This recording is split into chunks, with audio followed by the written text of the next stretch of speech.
Um, welcome.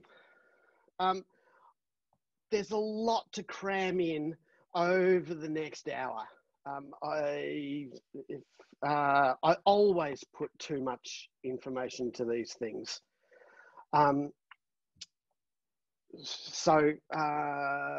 As Gareth has already on the chat, feel very free to introduce yourselves there, have a conversation via the chat there as you like.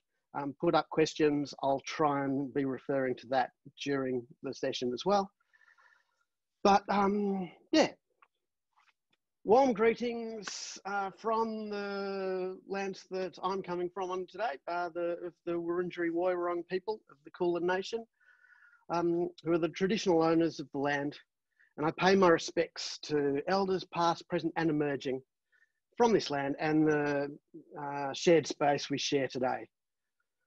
I'd also really like to acknowledge the experience, knowledge, passion and community of the gathering today. So thanks for being here.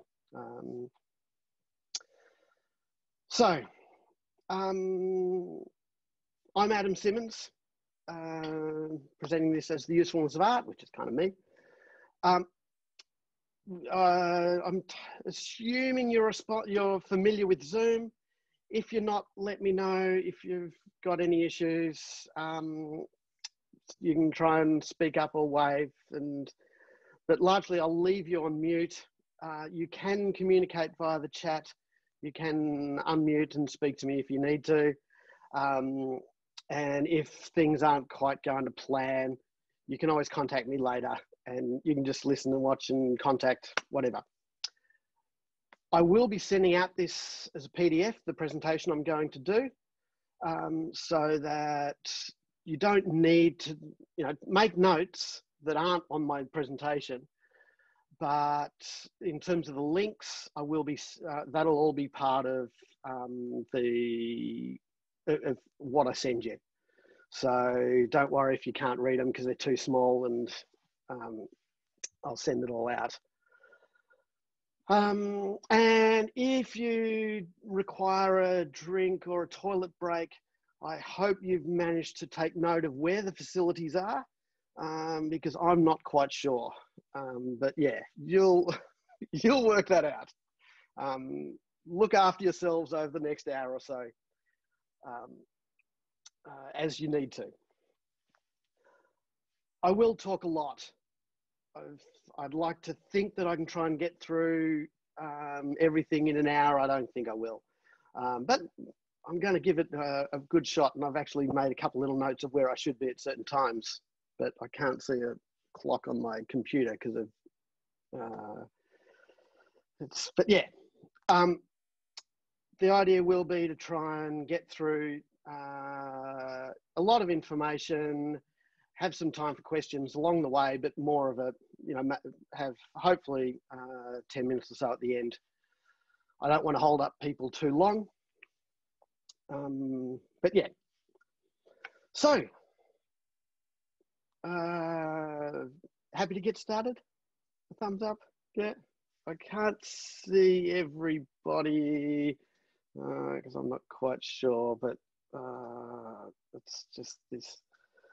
Oh, too much challenge of, yep, okay, I think I can kind of see everybody roughly now.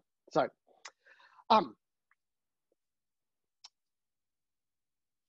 first slide, well, second slide. So, welcome, how to write a parliamentary submission. We're going to look at basically what is a parliamentary inquiry, writing a submission, and looking specifically at the upcoming inquiry into Australia's creative and cultural industries, where the deadline for that is October the 22nd. So we've got a couple of weeks to get sorted. This information hopefully is not just about the next couple of weeks. Hopefully you'll go away with stuff that when we have another inquiry for something, you'll be empowered and knowledgeable for the next one. But that's the three sections that I'm really looking at today. Was there notes? Yeah, no, that's... what is a parliamentary inquiry?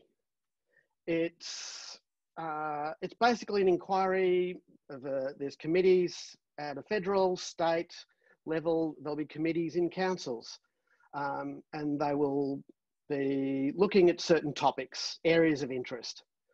And once in a while, they're doing an inquiry which will draw upon submissions from the public, all different sectors, to then be able to get a snapshot, to be able to feed into a report to Parliament. So it is just trying to communicate with the people so that they know what's going on. There are different ways that they will get those views. There's a list there. I'll talk more about a couple of them in a moment. Committees are made up of parliamentarians who may or may not actually have experience in the area of interest in the topic. So just, keep that in mind. You're not necessarily speaking to experts. So what's the point of a parliamentary inquiry? It's really easy to go, why does it matter? Will anything change? And there's often a thought of, well, nobody cares, why should I bother? And I've got my daughter just here. I'm running a workshop. Sorry? Oh, I've got to give my car keys to my daughter? Okay.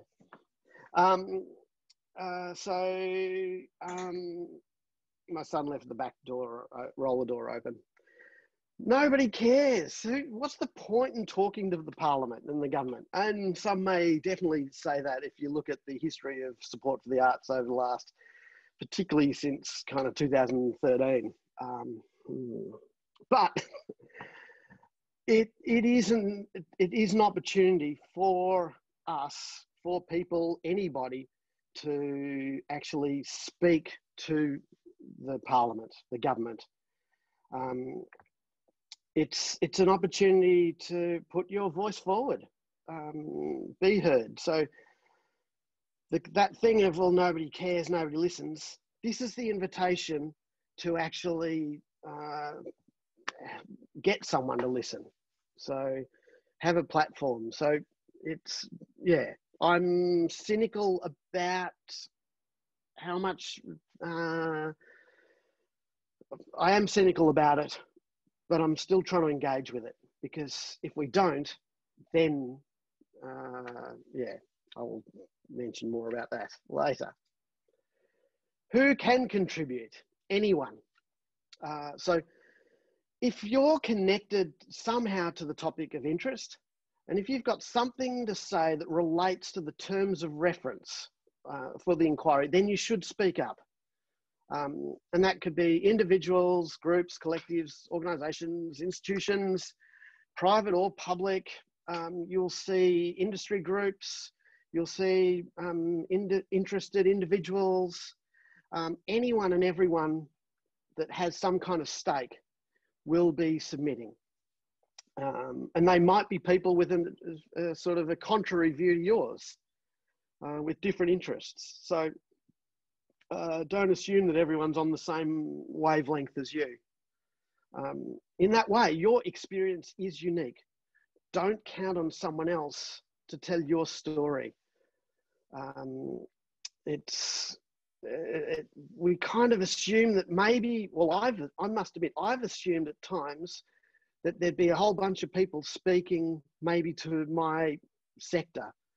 And in a couple of instances, I'm aware that it's actually been very few voices at all.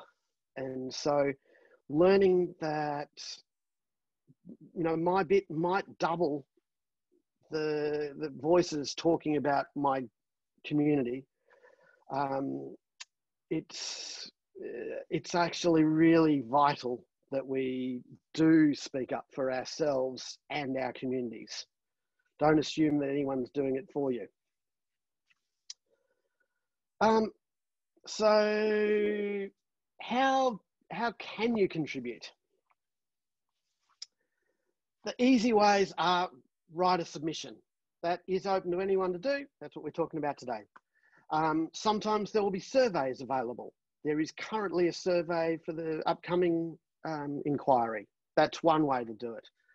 And also you can rope in other people in your community, in your groups, organisations to also, that's what I'm trying to do, is encourage other people to submit also. So there are ways to contributing to getting voices heard in an inquiry. Then there might be the chance that based on your submission, the committee may invite you to present some further evidence in person or Zoom. So that's possible. There might be round tables or community consultations. So there might be other avenues, but the first three I've suggested, they're the ones that you can easily, you've got control over. It's just a matter of doing it. So now that's basically looking at what it is. Here's a little picture. Just because we're talking about arts, you had a little wait music in the beginning. This was part of 100 duets, looking at all the networks across all these musicians. But it's, which is kind of really important, but it's also just a slight little bit of art. Think of it more as a painting in the middle of this session, just to go, right, okay. Yep, now back into writing a submission. We're going to look at who should write one, what to include, and things to know. So this is where my PowerPoint gets really fancy. Who should write a submission, you ask?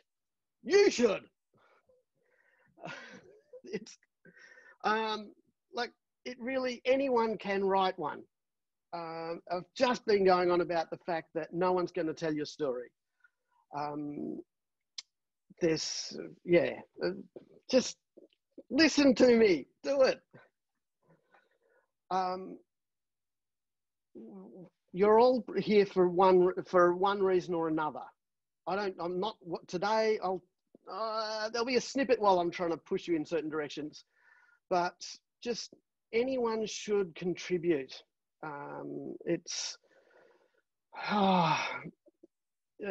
Like, don't assume. I've got a little story of something where I really learnt this need to listen, and it was starting out as the artistic director at Wangrove Festival of Jazz and Blues. Coming into it, I knew some people, but not everybody, and I just really made a point to try and meet all sorts of people connected to the festival. The staff, the venues, the production crew, the tourist information people, the people at the church, the sponsors, local artists, teachers, audience members, fans, and running into people at the cafe. And each person had a story to tell me, and it was really about their festival. And each conversation just gave me a new insight as to what it meant to everybody, and things that I could take on board. And one that I really loved was on the opening night of the festival. That was the bit that I was kind of more familiar with as having been a performer. It was like, cool, I know what this is like, and yeah, okay, great. Side stage, first gig, Tony Gould and Mike Knock with the Monash ensemble. And Mike is side stage, and Mike Knock, he's, almost 80 at that point.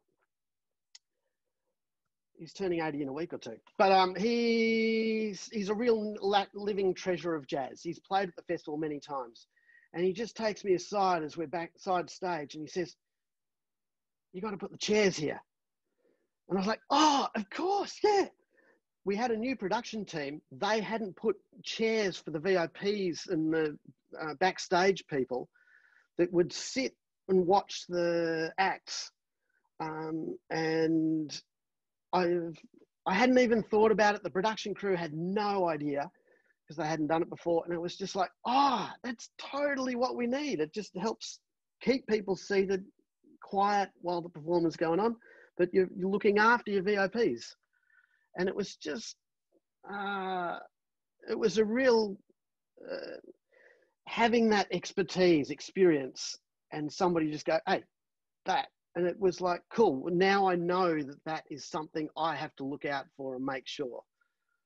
And so for me, all of those lessons, learning about the stories in that festival and the community, was about listening and learning from the community. And my lesson for you today is that as that community, you need to speak up about what you know and what your needs are. So yes, am I getting dogmatic enough? What should you include? Oh no, sorry, what must you include? You've got to include your contact details. They need to know it's coming from a real person and be accountable. Don't put your contact details in the body of the submission because they will be removed. Your personal details, your name will be there unless you ask for anonymity. You can include confidential material, and for anonymity or confidentiality, you have to make a request. They may choose to publish it regardless. But yeah, there are those things. It should be new material, specifically written for this inquiry. So that doesn't stop you referring to old material. Reference that. Use previously published material, your own work and others. Through references, citing links, you might attach an appendix. Help give your work context and support from other sources. Lead the committee to other sources of information.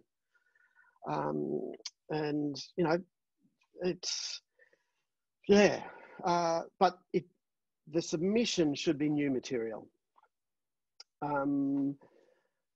Relevant comment. You have to address one of the terms of reference. And I mentioned the terms of reference before. There might be several terms of reference that will be different things that they want to hear about in regard to the topic. So you only need to speak to at least one. You could speak to one or all or any combination, but there needs to be at least one. Be clear about what you're responding to. If you're not responding to something, maybe just clarify why you're not speaking to that. It might just not be relevant, or you know someone else that's talking about that, so you can refer to that. What should be included?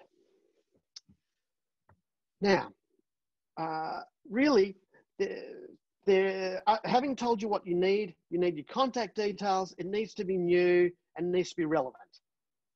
Other than that, it is up to you what you put in. Okay, so there's no set format. It doesn't have to be any length. The recommended is shorter. I think maybe a couple of pages. I struggle. My submissions have usually been 4 to 5 pages, but it doesn't need to be long. You're not trying to fill out things. They really they'll be dealing with all this stuff. If you can just give it really succinct, clear, to the point, then it's just going to be easier for them to pick out what you're actually talking about. Speak and relate to the terms of reference. Do make it, as I said, make it relevant. But you can use facts and figures and different research, but really make it personal too. They're the bits that are going to be harder for them to get. There might be certain data, like there's one fact that $1 invested in the arts helps generate $3. There's probably going to be a bunch of people, I would hope, that include that. But in terms of your own personal story, no one else is going to be mentioning that. So you might be able to offer much more granular. I'm trying not to use too much jargon, but granular, I like the word. It's when they can actually see more specific detail, then, and it's not just data, it's not just figures that you've pulled out from that's available anywhere. If they can actually see real stuff, that's really valuable. In your language, be polite and respectful. You don't know who you're speaking to. They might be on your side. Don't be angry at them. If just consider that you're talking with somebody and you want to engage in a conversation. And the last thing is if someone starts berating you and telling you what a crap job you've done, and then you're going to switch off. So treat the process with respect. Do be clear, be passionate. That personal voice again, just get in there. Make them understand that it matters to you. And if you can speak on behalf of an organisation or a group, make sure that there's an indication of how it's passionate for that group and how, the importance. When you're finished, try and, get someone else to read it. That's really valuable. And read it out aloud to yourself, because sometimes the people, your proofreaders, don't always pick up things. Don't trust them. But yeah, sometimes when you read it out loud, you start picking up things. Now, what should be included? It is up to you, but here's a bit of a rough guide, which is cobbled together from a couple of things that, one of the ways to do it is Google. How should I write a submission? And you look at different, Google's made a lot of this much easier. And there's other people, but yeah, it's not a bad thing to have a bit of a rough guide. And this is not necessarily, this has come from different things that have guided me. I wouldn't say that, I don't know whether this is actually effective or not, but it's just, I've only written a couple of Senate inquiry this year, statewide submission last year. I can't say whether I'm a great submission writer or not. But I am a crappy Zoom user. Back.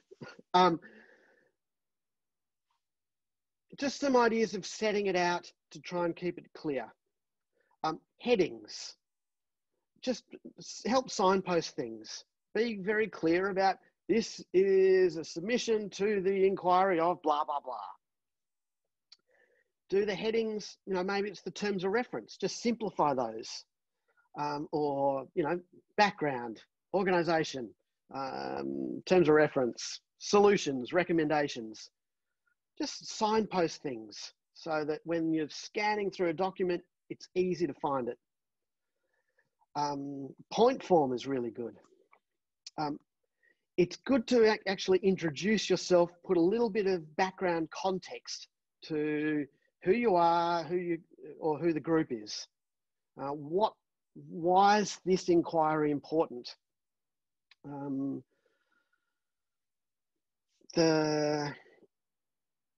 Just that helps. Helps you work it out too. Um, in terms of responding to the terms of reference, do make clear statements. Again, just short to the point, using your personal stories. Just keep it clear and simple.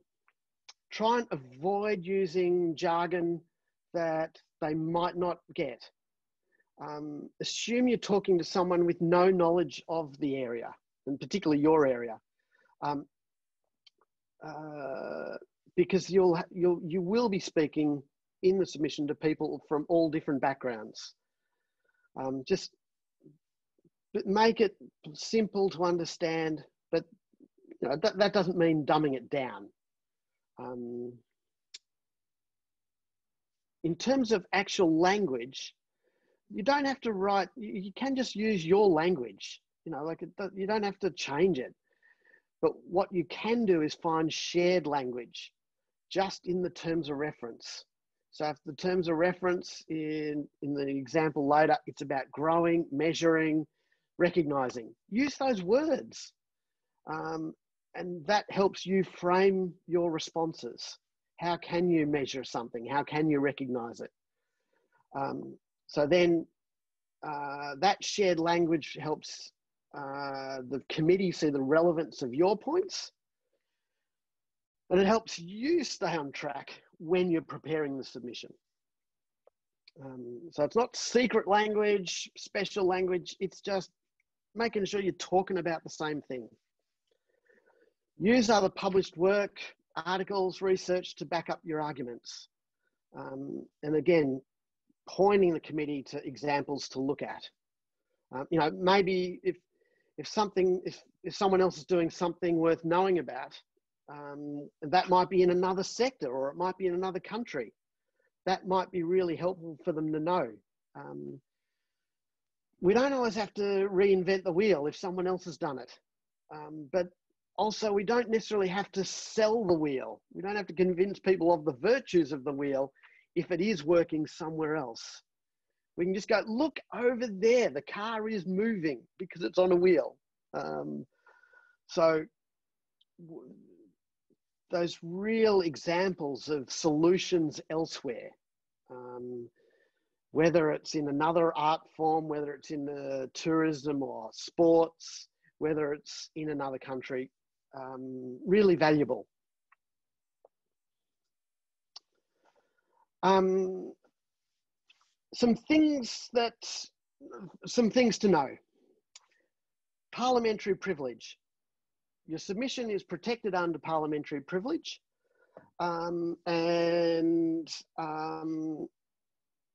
So you can say kind of whatever you want, I think that means, but be careful. I'm not suggesting you should do things that I would suggest keep things that you would be able to publish publicly, because this becomes a document that you could use in a public setting. So just avoid creating problems for yourself. If you're going to go down that road, you can do your research on parliamentary privilege and what that means. I'm encouraging nice, friendly stuff. Registration, you will need to register via My Parliament, which is just a simple login. It is, again, it's to verify who you are, that you're a real person, but just don't try and submit at the last minute and then find out that you have to set up this account. You can set up the account in advance of the submission. I've got a link later. Once the submission is received, you can't publish or disclose it to anyone unless the committee has authorised it. So until they give notification that it's been authorised, you shouldn't be showing it to anyone else. It can't be withdrawn or altered, so make sure that you're happy to put it in. You can check on the status with the committee's secretariat. Details will be on the website for the inquiry. You can put in a supplementary submission. I'm not sure of the process of that, but that's allowed. So if you did need to add supplementary material, that's possible. The processing of a submission can take weeks. The one I put in earlier in this year did definitely take weeks, possibly a couple of months. So be patient. You can see the submissions online when they're published, but you will receive notification when it has been authorised and made public. So yeah,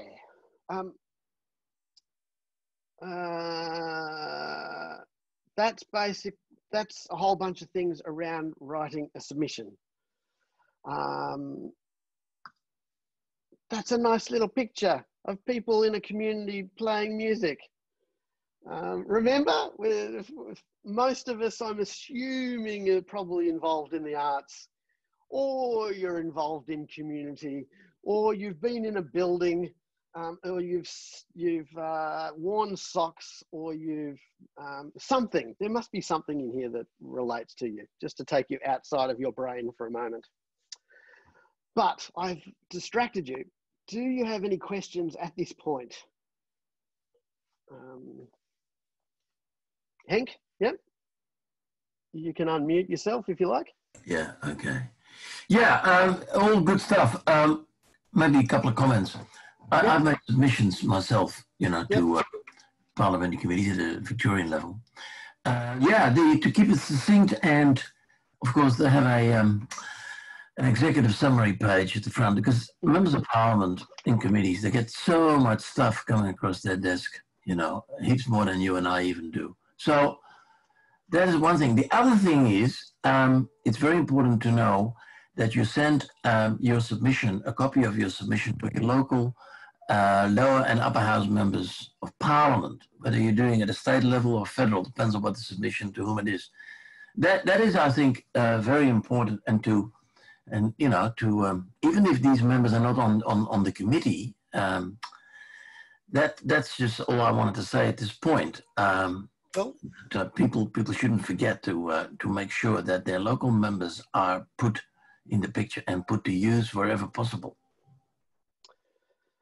Thanks, Henk. That's on that last point. That's one I'm going to make sure people understand, because I'm learning that myself. It becomes a document for wider use. It's not just for the inquiry. On the executive summary, that's also really helpful if you are doing a longer one. I think I try to do that, but I've forgotten to put that and consider that in my advice. Thank you, Henk. Because again, you know, part of I haven't touched on this properly. Part of this process is actually really helpful for you understanding what the issues are. And so when you actually, if you can write the submission, that helps you identify all of these things that you, your sector, your organisation needs, the conditions and the potential solutions and the way forward. And then if you can actually condense that into an executive summary and distill it down into a few points, it becomes a way of really clarifying for yourself to communicate with others the crux of what you're on about. And just on that point, because I'm not sure that I'm going to get into it properly in the next section, don't try and solve the whole world's problems in your submission. Try and maybe consider that you might give a broad picture with many things, but try and be keeping in mind, what's the one thing that I really need out of this? If there was one thing that would change that could then possibly unlock a series of events to the future, try and be clear about that, because then it's more realistic, and everything else you're talking about can support that one thing you're trying to do. And Gareth is saying, do you mean it? No. It's not. It doesn't automatically get sent to members. It will only get sent to the inquiry.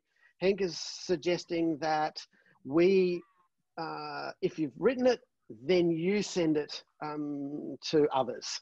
So yeah. Thank you, Henk. Happy for me to keep moving? Cool.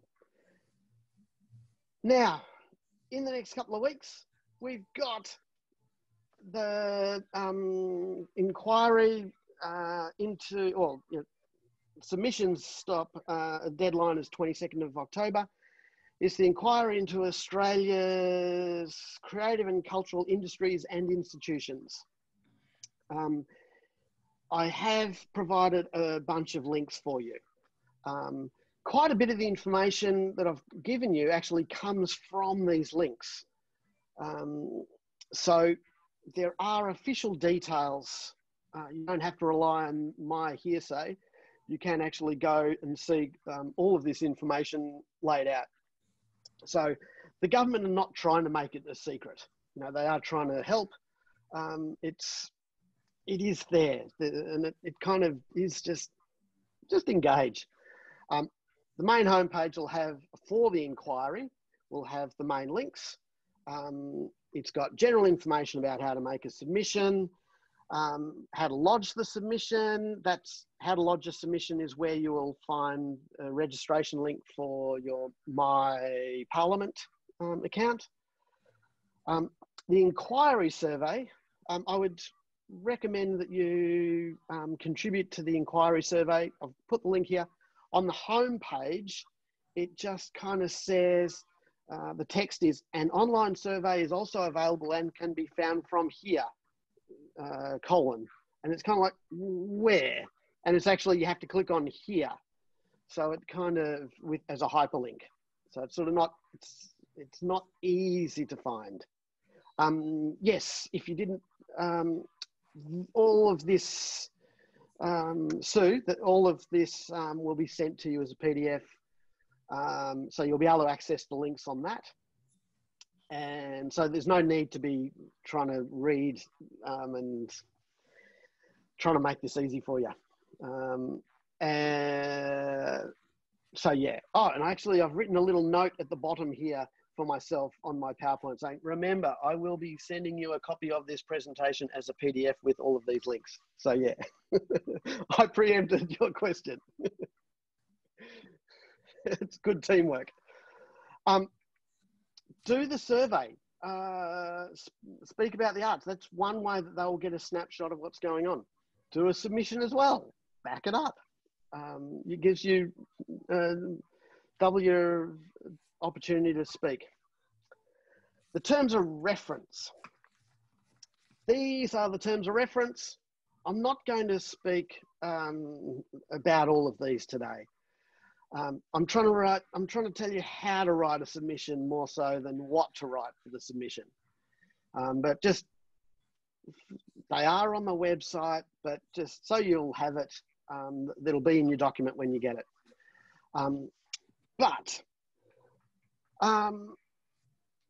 So yeah, we're not necessarily getting into the content, but there are key words and language that I draw your attention to. They are looking at how to recognise, measure and grow in the first two terms, measure and recognise and grow. Use those words in your own thinking. What does that mean? They're looking at direct and indirect benefits. They're looking at economic and non-economic benefits and opportunities. They're really looking to see, well, what are the good things? What do we get out of this? What could we get out of this? They're not necessarily looking at the problems, but that's just a matter of perspective. So you know, we've got this, I don't know, one example in music, there's no gigs.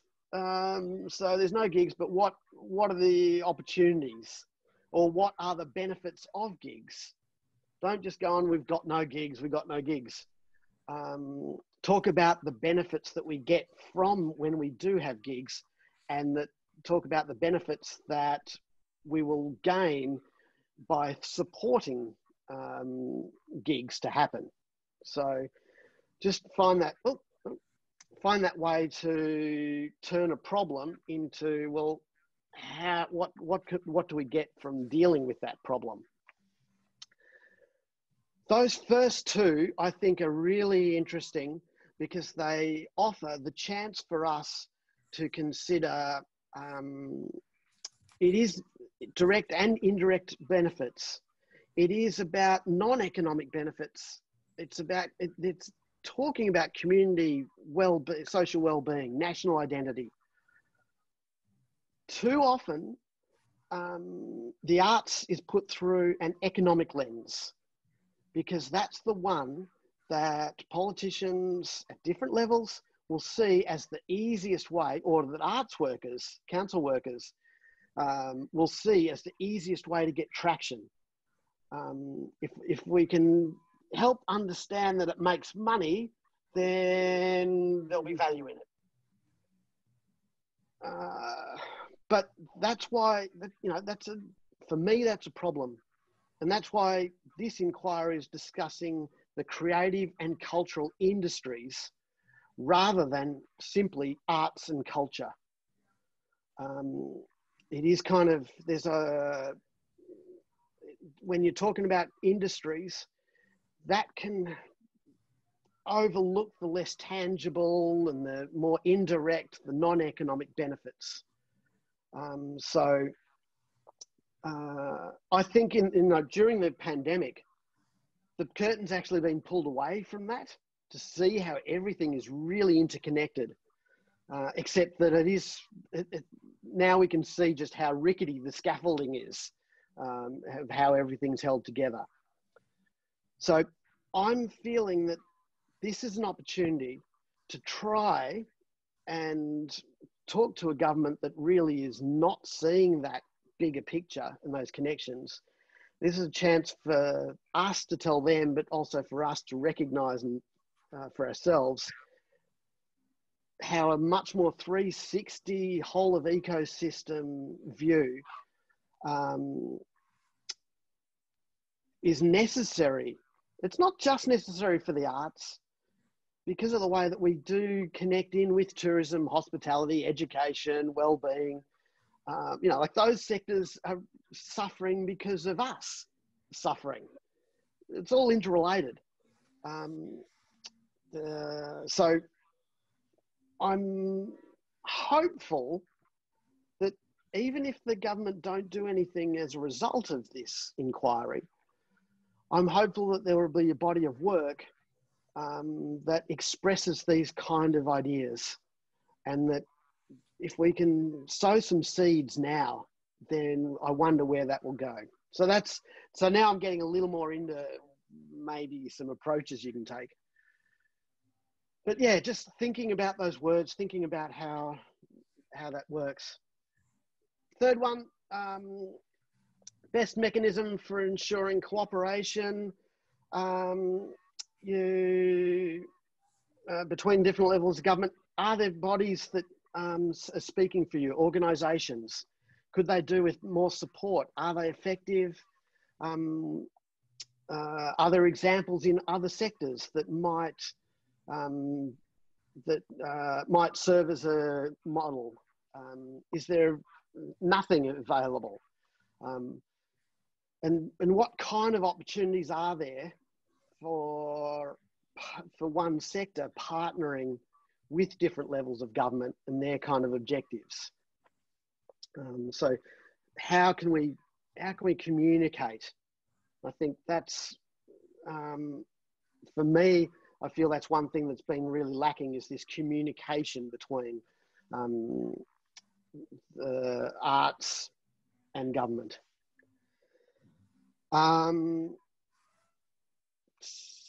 The fourth one, the impact of COVID-19 on the creative and cultural industries. You'll all know about that. But you could also draw upon work that has been done. There's heaps of material written on it, but there was also a Senate inquiry just a few months ago, end of May, that's ongoing, but all of the submissions are publicly available. So you might look through those submissions and see what has been submitted and be able to refer to publicly available documents going, well, here's the impact on my sector that's been reported at a federal level. And there's a link coming. The last bit, the avenues for increasing opportunities. Again, there's opportunities and access and creative and cultural industries and innovation and digital. And it's, you know, it's ideas that'll be whiz bang and tick boxes and make lots of noise. And I'm really cynical. I feel that it's looking for big ideas that can just look good. And I get very cynical about funding for arts, which is quite often just propaganda. And for the government to be able to go, oh, look what we did. We've got this nice shiny thing. Getting past the cynicism, it is the opportunity to try and think of, well, what could we do? What are the big things? What are the ways that we could offer the government, oh, look at this. So how can we innovate? And maybe, or what support do we need in order to be able to innovate? What can we bring? And maybe it's not about, an innovation is not necessarily about something new. It's maybe just really simply about using something from one place in another. And so how can we use our skills, our talents, our expertise to help innovate another sector? So just thinking a little laterally. It doesn't have to necessarily be new, but how can we, just open up those things. If anyone wants to chat more about those, we can chat later, but that just, and I've got some material that will speak a little bit more specifically to these. Kim, I'll have a link to the Senate inquiry in a moment for the Australian live music one. So yeah, or the COVID one. So yeah, trying to be prepared because I knew I'd have too much. Okay, why? Why should we be writing to this one? For the reason I've already told you why we should engage, but it is a chance to tell our story. It's our democratic right.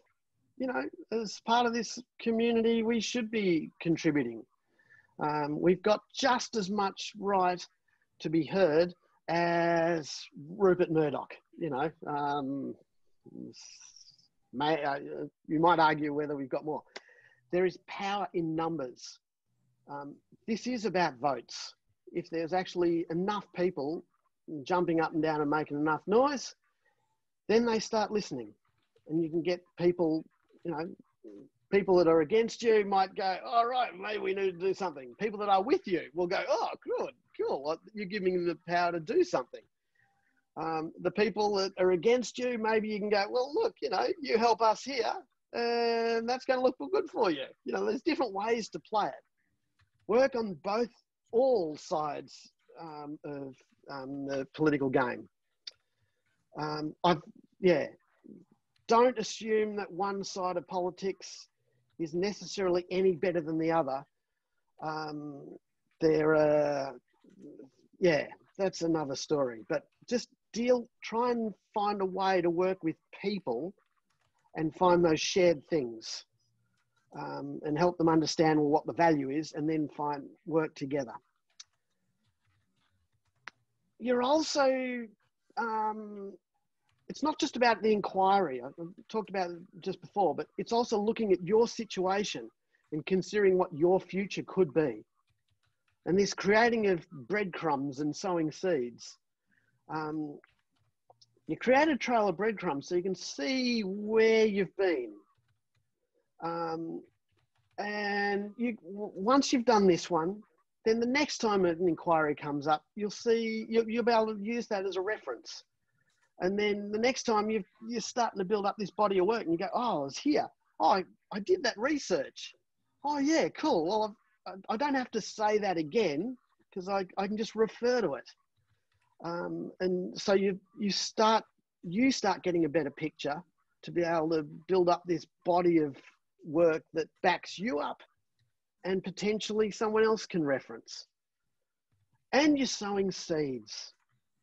That idea of, well, what's the one thing I want this time? And maybe some future ideas, I'll just plant them. And you might not even show your full hand. Yeah, sure. You might just try to just consider what you can do this time and just go, oh, and there's a little hint of that. And by mentioning it, you start talking about it. You start having a conversation with someone who has a conversation with somebody who has another conversation, and before you know it, you've actually suddenly things are happening, and more people are talking about it. So that's a whole bunch of things about this particular inquiry. I'm going to try and just be really quick with the next things because you can probably just look at these. These are a bunch of links. So I've given you some big picture thinking. I think this is all of these links. There's Jackie Bailey has given you 8 things to talk about in terms of arts funding in Australia. Some really good stuff. She's switched on. Esther Anatolidis was at National Association for, thanks Jag. I'm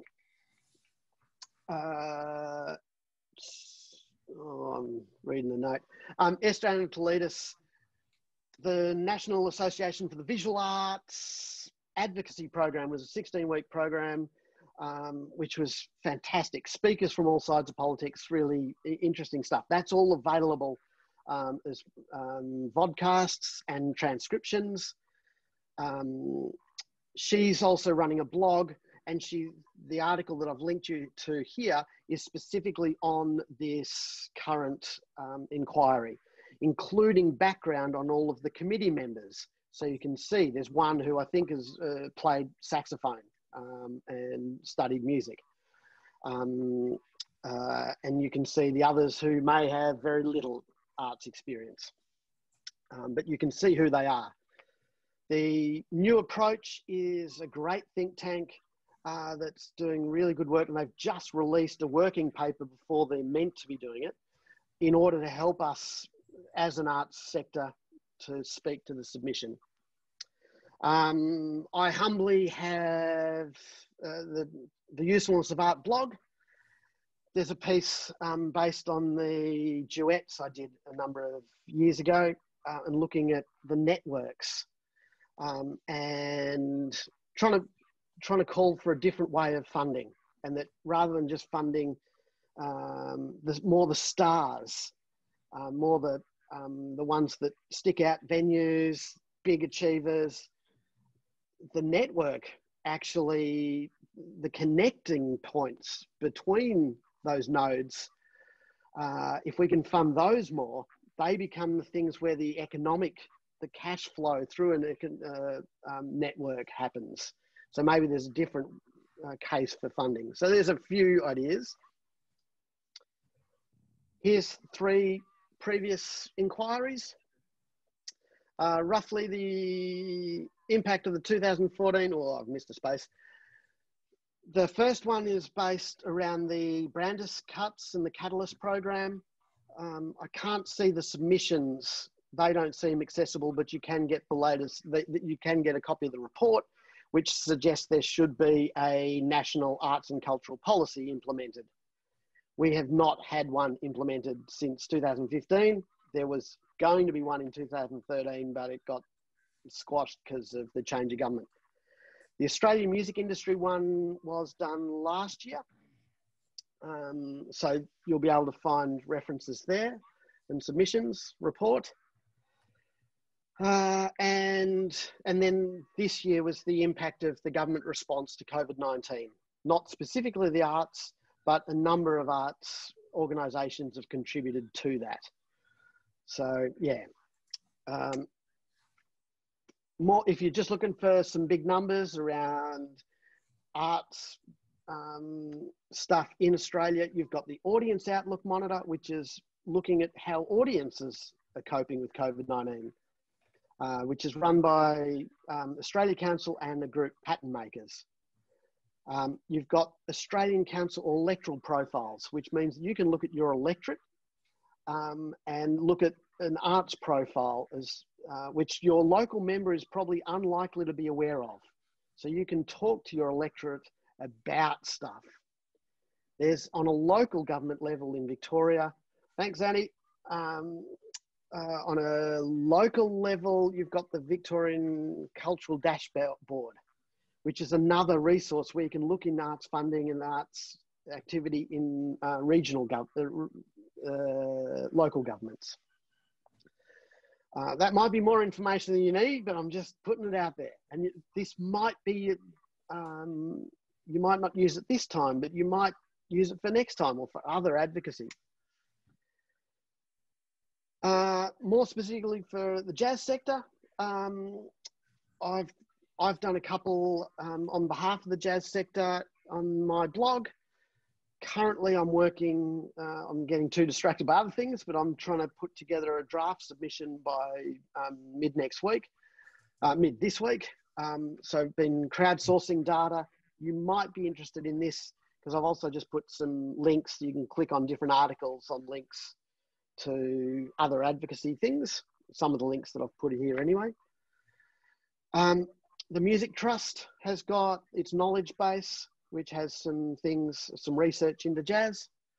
And if you haven't already, if you want to contribute your ideas to what I'm trying to put together, you might complete this survey. Nearly there. How are you going? That's a lot of stuff. I haven't done too badly, but how, are there any questions or other comments after that barrage?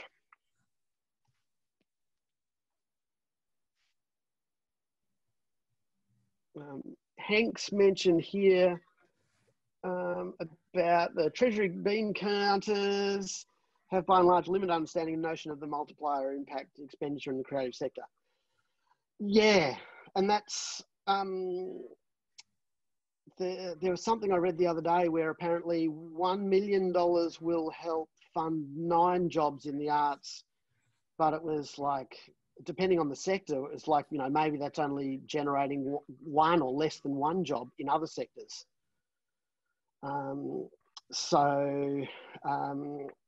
That's, yeah, that, and I've just put out getting Flora Carbo to actually help me approach a whole bunch of festivals around Australia, jazz festivals. I know some councils and festivals gather data around the impact of their festival. I know from maybe 4 or 5 years ago, there's publication of Wangaratta Festival contributing 3 to 5 million in the area for, which is interesting, I think, to show, well, at that time, there was probably I'm not sure if that was Catalyst funding, where they might have been getting 50,000 at a federal level. And the whole festival, when I was there, was less than $1 million total revenue. And so if it's contributing 3 to 5 million to the local area, if you're getting only a couple of $100,000 put in at a local government level, then you could show how that investment leverages and contributes to a much larger economic activity. So, yeah. I'll stop talking for a moment so Sue can ask a question. Firstly, thanks so much for this, Adam. That information that you got just there, are you going to be able to supply us with that again so that we've got those kinds of hard figures to call on? And that's one sort of question. The other question is, I heard it said earlier in the year that the arts sector in Australia generates equal or as much as the sports industry in Australia, but we're much more underfunded. Do we know how or if that can be verified or where we can get information about that, which is kind of a useful sort of leveraging thing to sort of put into our submissions? Yeah. The first question was, am I going to give you some of the information that I just told you? I think some of that has come from the links that I've included.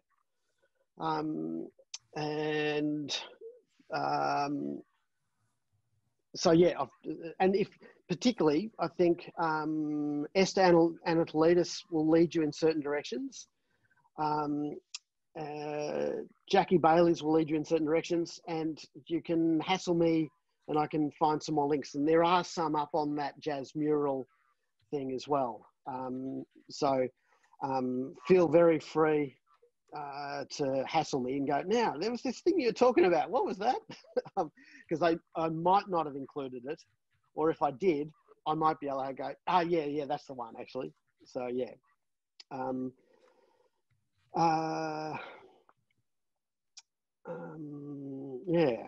Chris, comments. Do you mean the comments on the side here in the chat?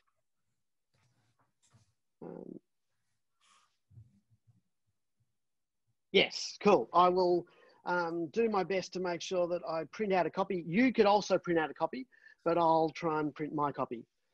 Thanks, Hank. That would be fantastic. Because I know I've been trying to, there was a forum today there's a separate thing happening over the next few weeks as well at Australia Council, which is more looking at, well, what could the arts look like? What should the arts look like in 10 years? Called Reimagine What's Next.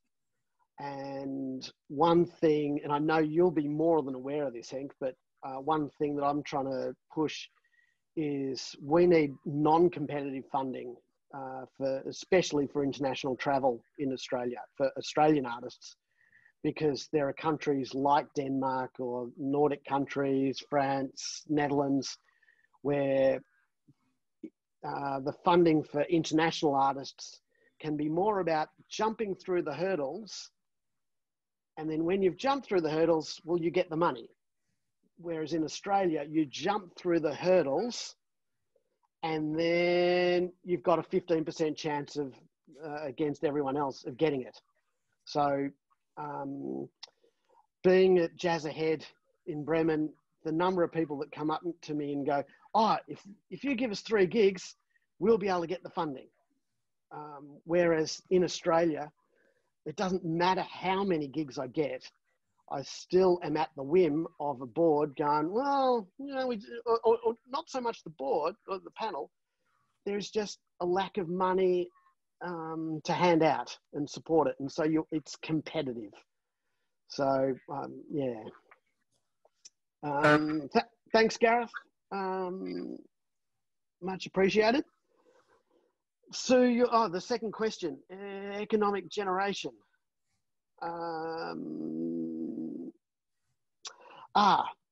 There may or may not be some of that kind of information in some of Esther's work. And Esther, like, just look up Esther on, I'm not sure whether she's done stuff for The Guardian or just Arts Hub, but if you start looking at a couple of these things, you will sort of, a couple of these names, you will see a bunch of, and just put in arts funding, COVID-19 and the arts, and look up NAVA's site.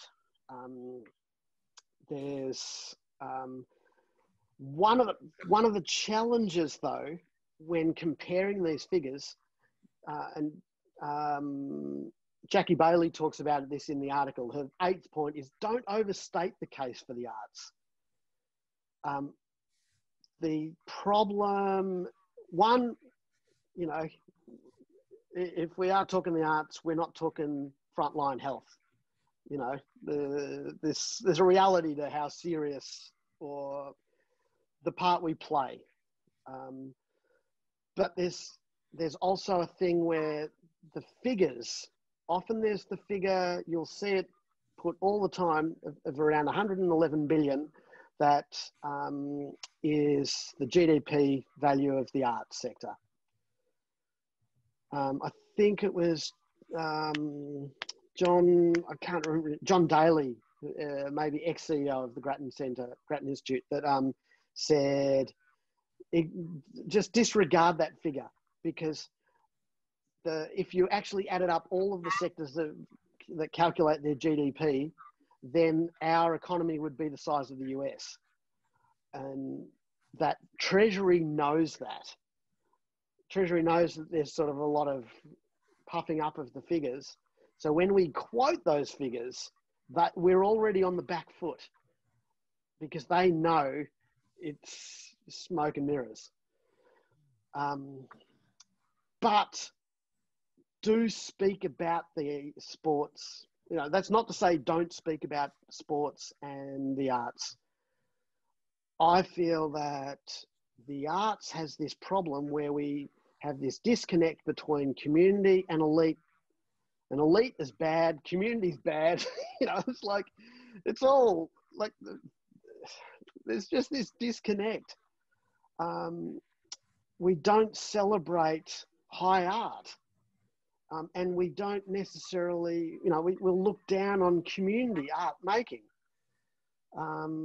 Whereas there's this real connection, and it's in contrast to the sports, like the AFL.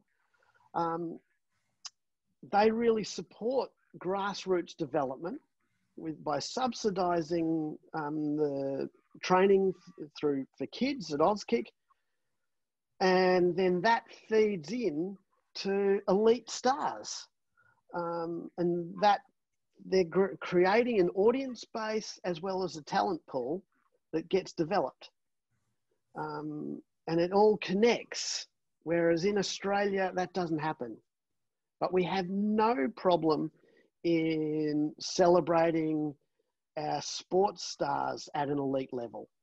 So imagine what it could look like if we just were able to shift that kind of narrative and that view of the arts in Australia. So, yeah.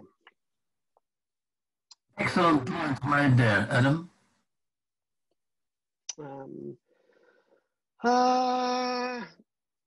Couple of last little bits. Going right. Beyond the inquiry,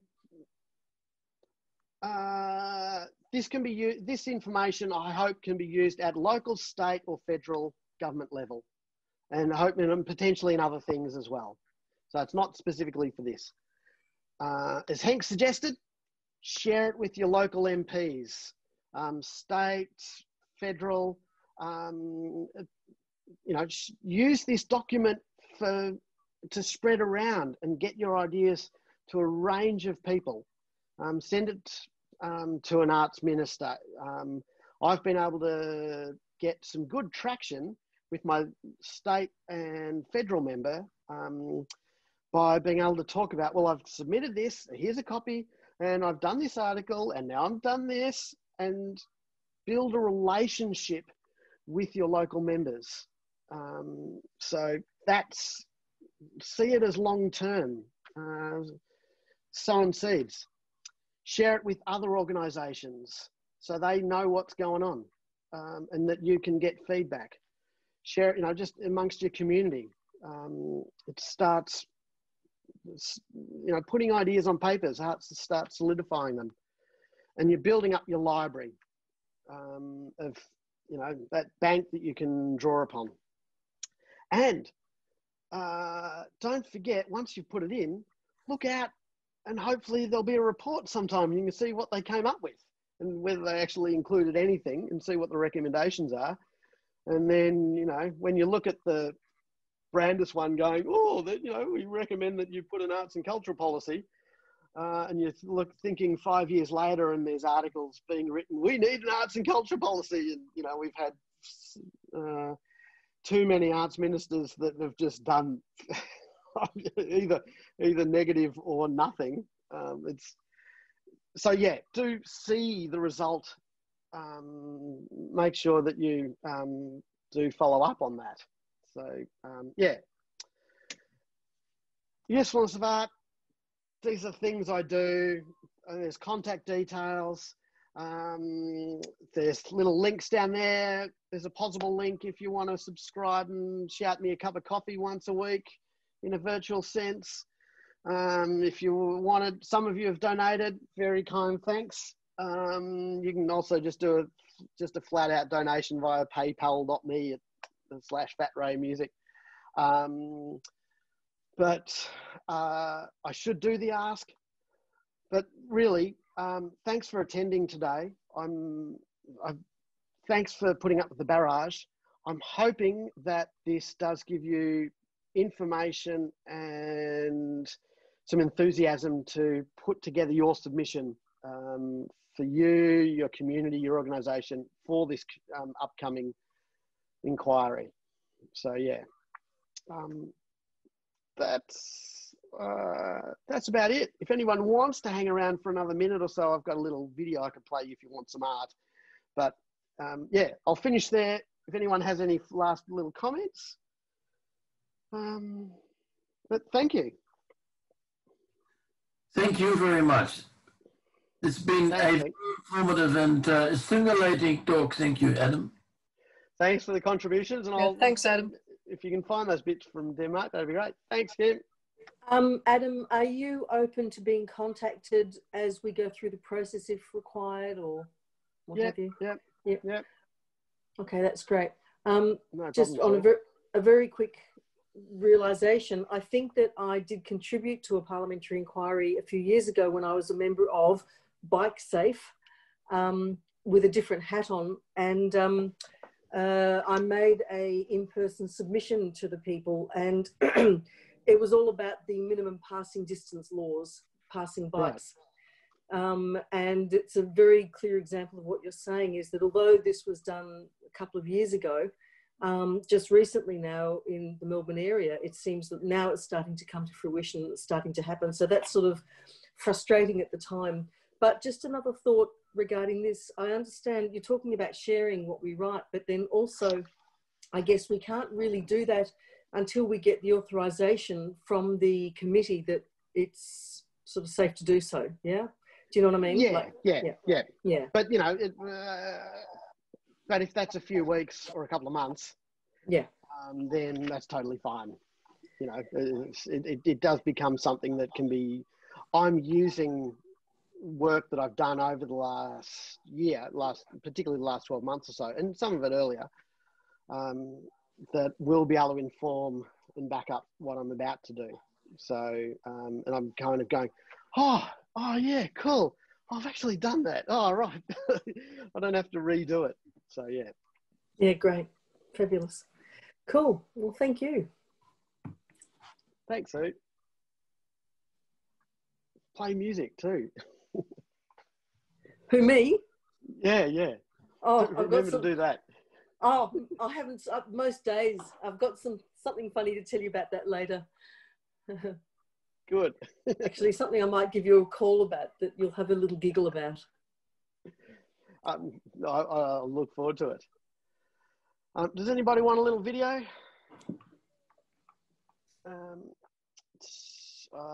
Here is, okay, cool.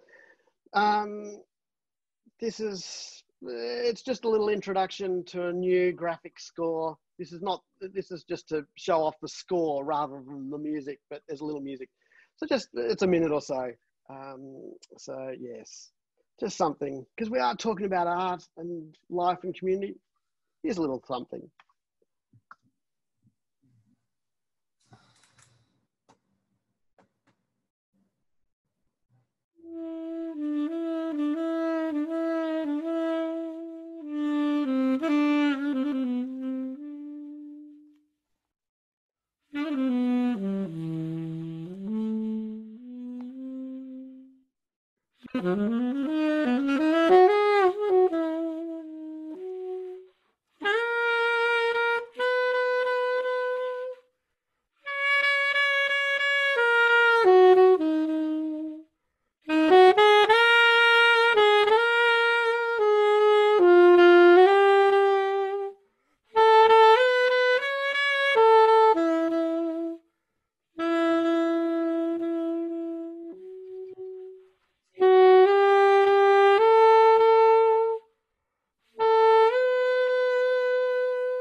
There's so little music and art in all of these Zooms. So yeah, thanks for putting up with my little bits.